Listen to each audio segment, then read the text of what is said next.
हमारे हिंदू भाई राम को भजते हैं, कृष्ण को भजते हैं, हनुमान जी को भजते हैं, भोला बाबा को भजते हैं, विष्णु भगवान को भजते हैं, ब्रह्मा जी को भजते हैं, दुर्गा काली सरस्वती लक्ष्मी को भजते हैं। और राम के भजने वाले रावण को तजते हैं, कृष्ण के भजने वाले कंस को तजते हैं, पांडव के भजने वाले कौरव को तजते हैं। ये भजने और तजने, जिसको भजते हैं वहां से आपके दिल में राग है, और जिसको आप तजते हैं उससे आपके दिल में द्वेष है।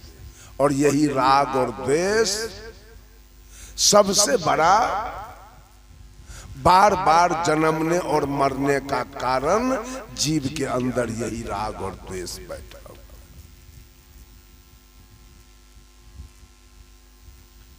राग द्वेष के कारण हम बार बार गर्भ में जाते हैं और बार बार हमको श्मशान जाना पड़ता है। और सारी सृष्टि राग द्वेष में है। जिस भगवान को हम भजते हैं मुसलमान उसको भजने के लिए तैयार नहीं है, उसको द्वेष है। और जिस भगवान को मुसलमान भजता है उसको हम भजने के लिए तैयार नहीं, उससे जलन हमको है। जिस भगवान को सिख भजता है ईसाई उसको भजने के लिए तैयार नहीं है, और जिस भगवान को ईसाई भजता है सिख उसको भजने के लिए तैयार नहीं है। जिस भगवान को पारसी भजता है यहूदी भजने के लिए तैयार नहीं है।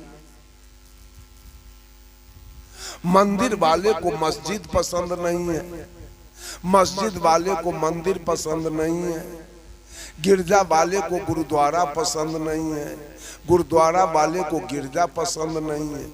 अब वास्तविकता है क्या? किसको हम भजें? अगर हिंदू धर्म सही है, अगर हम हिंदू हैं सही है, तो सारे मुसलमान, अगर हिंदू धर्म सही होता, हिंदू के भगवान अगर सही हैं, तो सारे मुसलमान का नाश हो जाना चाहिए। क्योंकि एक भी हम लोग गाय के पूजा करते हैं और मुसलमान कुर्बानी के दिन पूरे विश्व में अरब खरब गाय काट के खा जाते हैं। हम लोग गोबर के पूजा करते हैं, हम पूरब घूमते हैं, वो हमारे विरुद्ध में पश्चिम घूम रहा है। हम मोच रखते हैं, दाढ़ी कटाते हैं, तो हमारे विरुद्ध में वो मोच कटा के दाढ़ी रख रहा है। हम टीकी रखते हैं तो वो सुन्नत करा रहा है। हम धोती पहनते हैं तो वो लुंगी पहन रहा है। हम लोटा रखते हैं तो वो बंधना रख रहा है। माने कहीं मिलान हमारा उसका नहीं है। तो धर्म वास्तव में सही कौन है? हिंदू धर्म सही है कि इस्लाम धर्म सही है कि सिख धर्म सही है कि ईसाई धर्म सही है? चारों में सही कौन है? बीजक से साहब कबीर कहते हैं, झगड़ा एक बरो राजा राम, जो निर्वारे सो निर्वाण, ब्रह्म बरागी जहाँ मां से आया, वेद बरागी जिन उपजाया, ई मन बरा कि जही मन माना, राम बरागी राम ही जाना, भर में कबीरा फिरे उदास, तीरथ बरा की तीर्थ के दास।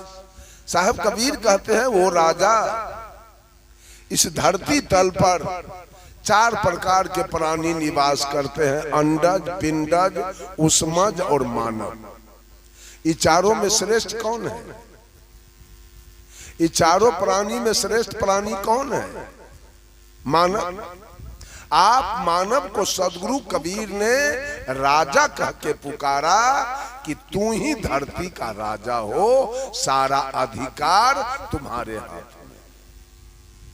ओ राजा झगड़ा एक बरो हो राजा राम, सदगुरु कबीर को छोड़कर, बुद्ध को छोड़कर, सुकरात को छोड़कर और रजनीश को छोड़कर जितने धर्माधिकारी लोग हुए, जितने गुरु लोग हुए, वे सारे लोगों ने परोक्ष में आकाश में एक ईश्वर की कल्पना की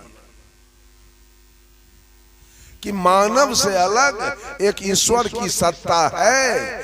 उसी के कृपा से बेटा बेटी, उसी के कृपा से पारा पारी, उसी के कृपा से बाछा बाछी, उसी के कृपा से रात दिन, उसी के कृपा से अतिवृष्टि अनावृष्टि, उसी के कृपा से खेती बाड़ी, उसी के कृपा से बिजनेस व्यापार, उसी के कृपा से नौकरी चाकरी, उसी के कृपा से माल मवेशी, उसी के कृपा से विवाह शादी, यानी सारे कार्य का नियंता एक परमात्मा जो परोक्ष में बैठा है, उसी के कृपा से ये सारी सृष्टि चल रही है और सारे कार्य संपन्न हो रहे हैं। और वो परमात्मा कैसा है? तो सर्वत्र है। परमात्मा को लोगों ने कहा सर्वत्र है, हर जगह है। इसका मतलब है कि परमात्मा अच्छे जगह पर भी होगा और गलत जगह पर भी होगा। जब वो सर्वत्र है तब तो कसाई खाना में भी होगा, वो दारू के भट्टी में भी होगा, वो मछली के जहां बिक रहा है वहां भी होगा, वो वेश्यालय में भी होगा, वो चोरी में भी होगा, डकैती में भी होगा, दलाली में भी होगा, घुसखोरी। जब सर्वत्र है तो हर जगह हो। ऐसे परमात्मा की कोई आवश्यकता है जो हर जगह हो, अच्छे कर्म में भी हो और बुरे जगह पर भी रहता हो। लोगों ने कहा परमात्मा सर्वत्र है और परमात्मा सर्वज्ञ है, वो सब कुछ जानता है। परमात्मा सर्वशक्तिमान है, बहुत ताकत वाला है।